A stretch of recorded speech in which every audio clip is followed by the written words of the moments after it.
It's Rochelle Camille, and today will be a little bit different. I want to tell you about myself, and maybe over time we will get comfortable with one another, and you will be inspired or encouraged by the story. Now, currently I live in Hamilton, Ontario. I'm originally from Texas, and I moved to Canada about just over 5 years ago. And I moved here because my husband is Canadian. And you might wonder, how did I even decide to move here? And where did I meet my husband? Well, that story's easy. We met online. He messaged me. About 30 days later, I messaged him. And we started to get to know each other. Now, at this time, I was talking to someone else. He was talking to another person. And we just thought we would just be friends. You know, I was happily single. He was happily single. You know, we vibed. We talked about things like Socrates and Plato and other, philosophical things or political things. It was just one of those hobbies we had when we talked to each other. However, the Holy Spirit kept bothering me about picking my husband. So after a couple weeks of the Holy Ghost saying, "Hey, choose him, let the other person go," I caved in. I let him know I was talking to another person. I don't even know why I did that, but I just, I have this policy about being honest, and I was radically honest with him, and he was like, okay. And we kind of took it one step at a time.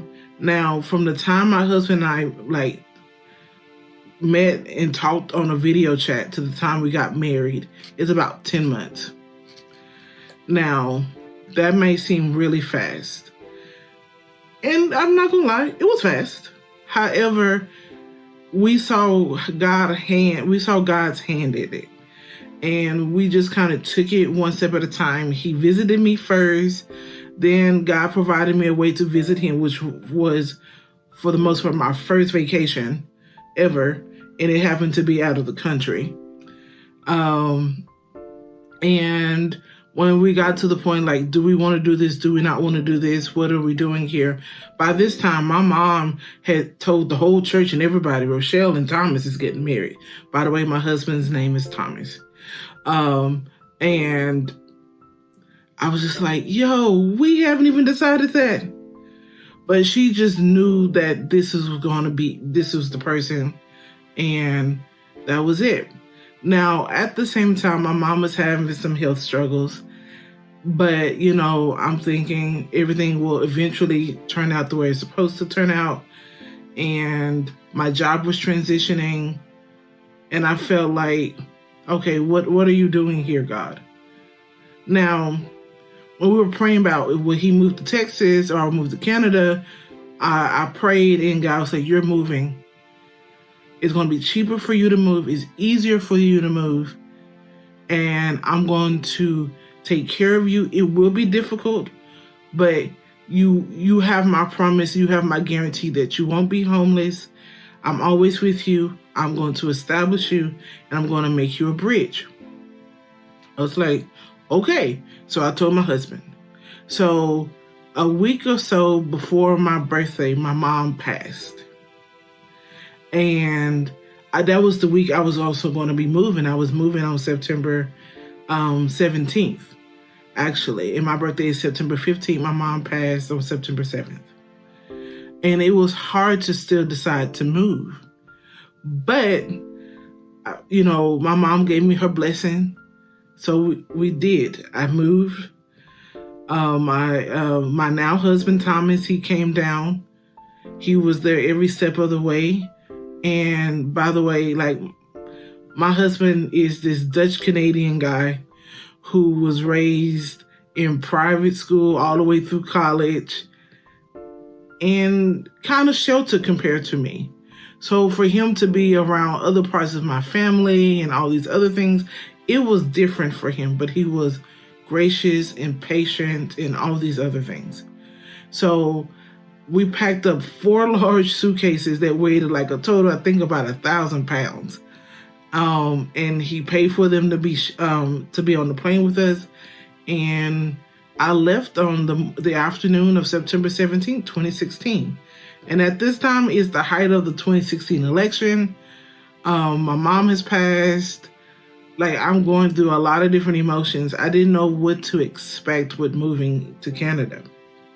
However, I underestimated how difficult it would be transitioning.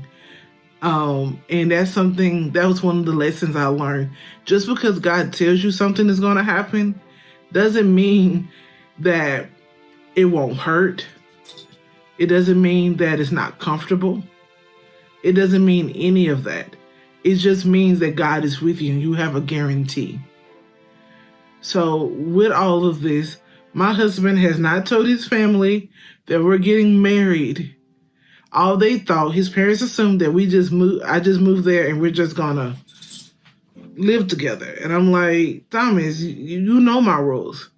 So 2 weeks before we're supposed to get married, he is telling his family, like, we're getting married. This is the date. So we have to change the date from the 21st to the 22nd. So his sister from BC could come, which I had no problem with that. And it was just like, I was just like, are you serious? But his family, the whole time I've known them, have been gracious and sweet and so beautiful towards me. I couldn't ask for a better group of in-laws, both immediate and extended. Even though there are cultural differences and there's, you have some of those issues you have to kind of work through. However, me moving and trusting God with my sister, my family, excuse all the jingling in the back. My dog is a little bit restless today. So he's just walking around the house. And it was just something that I had to deal with. It was so quiet. It was so different. And I have to say that the first year of living here in Ontario, there was a lot of healing and excavating that needed to happen. God got us through the immigration process, very smooth. We didn't need a lawyer. We submitted all the applications. God made sure we had the money. God was faithful in that. And that's something I'm grateful for. So moving here was scary. I didn't know what to expect. I lost all my favorite foods. Like, seriously, like my Jimmy Dean sausages I lost. Like the things I'm used to buying. I had to figure out how to cook things in a different way with slightly different ingredients, with different fat content. Like, I have to say, for a couple years, my food was like at a 4 compared to what I'm used to cooking and how I'm cooking. It's like a 4. I'm like, I'm not liking what I'm cooking. This is strange. The prices of the food was so much more expensive. I had a heart attack about that. Like, I'm having some real adjustment issues just about the grocery store alone. However, I got to do things I never thought. I got to learn. I'm learning how to garden. I had a chance to volunteer. I've met new people. God has, allowed me to start a business and to transition into different parts of like my skills and learning more about who I am and all these other things. For some of you all, God is asking you to move, whether it's across city or across country, whatever the place is. Just know that God has you every step of the way. It may not be easy. There will be some lonely times. However, you will make it. It's going to make you a better person. And, You don't know how God is going to use that. It may take some time. It might feel so foreign. Yes, you will have more things to deal with. I learned, I have to file taxes both in the U.S. and Canada, but I am so blessed that the U.S. and Canada have a tax treaty, so I'm not double taxed. But I'm still, I have to be mindful of that. Certain things that, I never gave thought to before, I have to give thought to now. Even like my first year or two being here, I had to explain that I was from Texas because a lot of people assumed that, I was from Jamaica or some part of Africa. And it made me feel like, how could you not realize there are like millions of Black people in the United States, that were like descendants of slaves, and me having to retell that over and over to different people. It was just like, wow. But I do understand like the context. A lot of people that immigrate here, especially people of color, do come from the islands and come from different parts of Africa. It's very rare for a Black chick to move from the South up to the North. I don't think many of us do that. However, it was different. I got to go apple picking and pick my apples, from the orchard, which I never got to do in Texas. Like, there are a lot of things I got to experience that I would never gotten to experience while living here. My favorite thing, and it's one of my sister's favorite, and this is what I'm talking about. Her name is Monique, and that is going to the wine vineyards and trying ice wine.